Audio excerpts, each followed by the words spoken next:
Welcome back to Cord Cutting Today, where we break down some of the biggest stories happening in the world of cord cutting, including today, Sling TV's making some big changes. There seems to be two main things they're trying to do here. First, keep you using the app, even if you want to leave. And second, trying to get you to spend some more money for more features. We'll tell you what's happening and a whole lot more in a second there.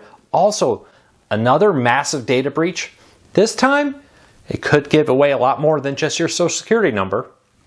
We'll break down the full story and what's happening here and what you need to know, and more about this and a whole lot more. If you want to learn more about any of the stories I'm about to talk about, check out the show notes in the first pinned comment. I'll put a link to each one there so you can read them for yourself, come up with your own opinions. I'd love to hear from you. If you're new here, please consider hitting that subscribe button, hitting that thumbs up. Doing one or both lets YouTube know so they recommend our videos to more people. And hopefully we can help you break free from the high cost of TV and still watch the shows you enjoy. With that said, let's dive into it. Sling TV rolled out a few new features quietly this week, starting off with a unlimited DVR. Now, we already talked about this happening. We had a reader point out that this appeared on their account, but now Sling TV has officially acknowledged it, posted a how-to guide about the unlimited DVR, and we got all the data here. Now, this DVR is much like Sling TV, or not like Sling TVs in the past. It's much like YouTube TVs, where you get unlimited DVR, but only for 9 months. YouTube TV's DVR system seems to be becoming the standard across the board, where Sling TV used to give you 200 hours and you could keep something forever, right? If there was a show or a football game or something that you really liked and you never wanted to lose, with Sling TV, you could keep it the whole way through. Now, though, you get unlimited DVRing, which is great, which means you can, like I do, record every single college football game or whatever it may be, and then you can go and pick and choose what you want, but in 9 months, those recordings go away. So it's a nice little change, but I know there's some people who would prefer the ability to protect a recording and keep it, where some people would like this system better. So interesting to see how that plays out. But this is a $5 add-on. The standard DVR that comes with your service is still 50 hours of DVR for free.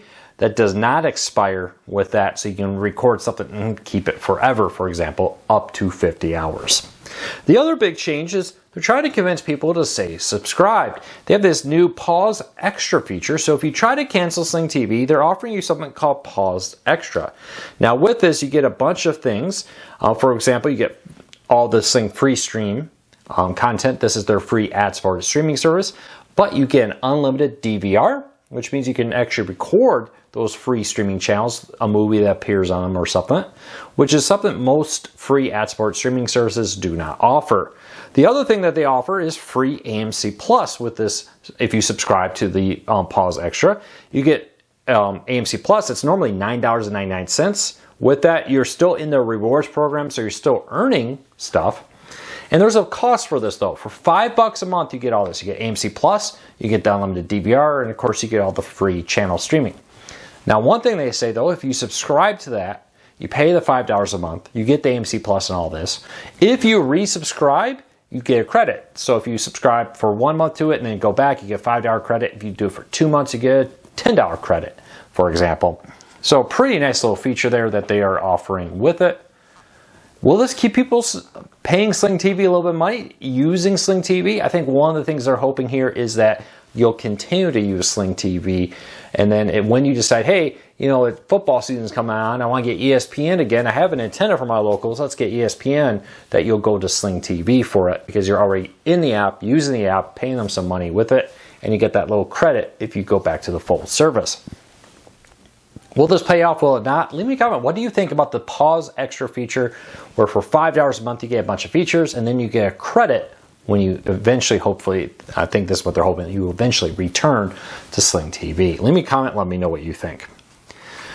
All right, you ready for another massive data breach? All right, there is a company out there that focuses on geographical tracking and advertising. Now, the U.S. government has sued them, but Gravy Analytics apparently has had a data breach that exposed millions of customers' location data. Now, this is the data collected from your iPhone or Android phone or computer that says, hey, I'm in Florida, I'm in Michigan, I'm in Texas, or wherever, I'm in this part of Texas, and then they target ads. That's when you start seeing things like your local car dealership giving you an ad versus maybe a Ford generic ad. Now, the federal government is pursued after this company saying you need actual permission from individuals to track their data for this, to try to put some curtails on that. Problem is most people don't read it right. You sign up for an app, you just click, I accept the terms and conditions. Somewhere in that terms and conditions says, hey, will you grant us permission to use your location data for marketing with it? Pretty common. What else is in here? We'll have to wait and find out. Now this is being teased as coming out, and the hackers are trying to sell the data. It's definitely something to be aware of. Highly recommend, no affiliate links, no nothing here, but a credit monitoring service. While the ones that come with banks or credit cards are okay, you may actually want to advance or pay for some of the more advanced ones out there like LifeLock and others that are a little bit more aggressive and do a lot more than just standard credit monitoring. With the way it's coming, it's not if your data has been compromised. It has been compromised. It seems like pretty much everybody's personal data in some way, somehow, some form has been leaked. Highly recommend you spend a little bit of money to get that a service. And also a lot of times they say, hey, we had a data breach, we'll give you a year of credit monitoring. What happens in 13 months, 14 months if your information is used at that point? Highly recommend you spend a little bit of money every month to protect you, because it could save you a lot of money down the road, or at least a lot of headache down the road with it. So check that out. All right, next story up, wildfires are impacting production. Several shows have stopped production in California, including Jeopardy and The Price is Right, because of the wildfires happening. My thoughts go out to everybody, my prayers to impacted by this in California. Anybody here in the impacted areas? Thankfully, none of my friends living out there so far have been impacted, but I know millions of people in one way or another are being impacted by this, either directly or by close family members being impacted. My thoughts and prayers go out there. Please maybe consider a donation to something like the Red Cross, who's helping those in need right now. But because of all that, I think understandably, and the correct decision here is to halt production of things like The Price is Right and Jeopardy and others. For one, you're not having fans fly into the area when right now they don't want people coming out there. And two, a lot of those production crew people may have to be trying to take care of their families and friends instead of trying to worry about the show. But a known return date right now for this, but at the moment, several TV shows are pausing productions. It'll be a little while before you notice it. A lot of these shows pre-can a lot of shows. I forget how many of The Price is Right. I read Bob Barker's book. He talked about multiple shows, like 4 or 5 a day sometimes being produced, where they'll work for a full week and shoot a month or more worth of episodes, and then take a break for a week or two and then come back and do another big recording. I'm not sure they still do it that way, but that's how a lot of these work. So it may be several weeks before you notice reruns start up here, but you may notice reruns soon if this continues for a long period of time. It also depends on where they are, right? If they were planning to come back next week and the run of pre-recorded episodes is already done, maybe it appears even earlier. It's hard to say. All right, Amazon is making changes to its Amazon Prime programs and its Amazon services in favor of AI. Now, the most recent change here is Amazon's try it before you buy it. Now, this is a service I've loved for shoes. Because I always seems like when I find a pair of shoes I like, they discontinue it. I'm the kind of person for my everyday just walk around shoes, I'll just keep rebuying the same shoe. But Amazon allowed a service where you could have several items sent to you. You could try them on and had a pre-return label in there. You had 7 days to return anything you didn't want, and then you could get not be charged for it. Now instead, they're going back to the old system where you get stuff, you try it on. If you don't want it, you have to request a return and do a return. A few things here. I think Amazon trying to cut back on the number of people trying things. I know my mom did this a lot, where she would get 3 different sizes of something because she liked it, but she wasn't sure, it's a medium, how's this one run? Especially with women's clothes, it seems like they're a lot less standardized than men's, but at least that's what I've been told. But with that, they're getting rid of that program.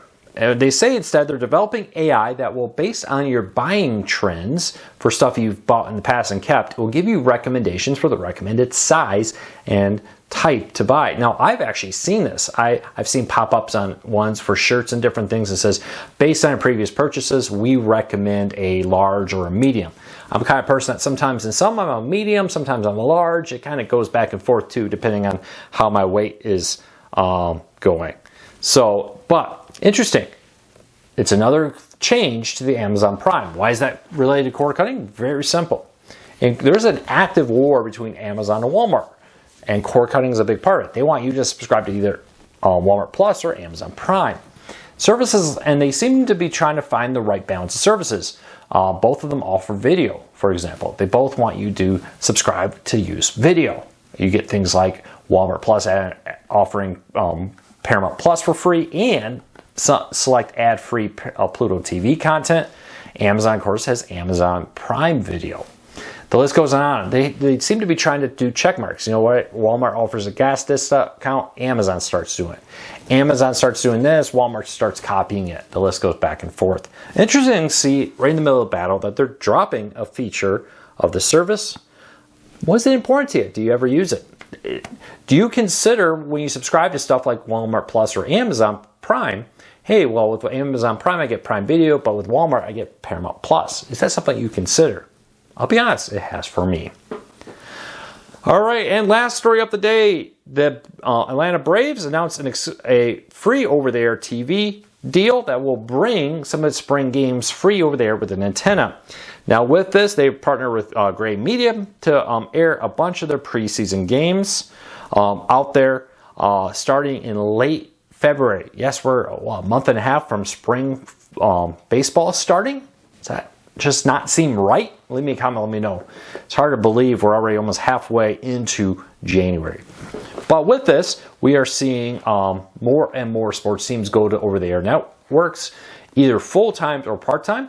Now, the majority of their games will still air on their RSN, but what they're trying to do here is attract new fans. By putting the spring game on, either one of two things happen. Somebody who used to watch the Atlanta Braves, but you know, I got kind of away from it. Oh, hey, there's a game on. Let me catch it. It's free with my antenna.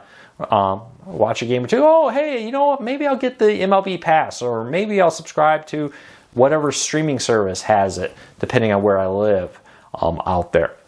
I think, and we're seeing this, we've seen several major sports teams talk about the fact that they need to attract new subscribers by not being behind such a paywall of their old RSNs. They need to be where they want. And over-the-air television has become a big part of that.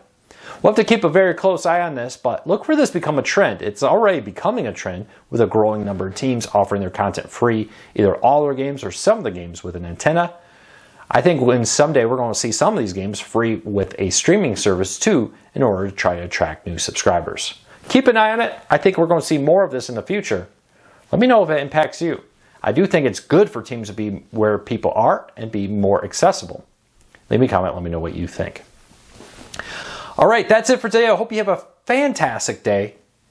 We'll be back again real soon with another video. Until tomorrow, take care, be safe. Thank you everybody for your support.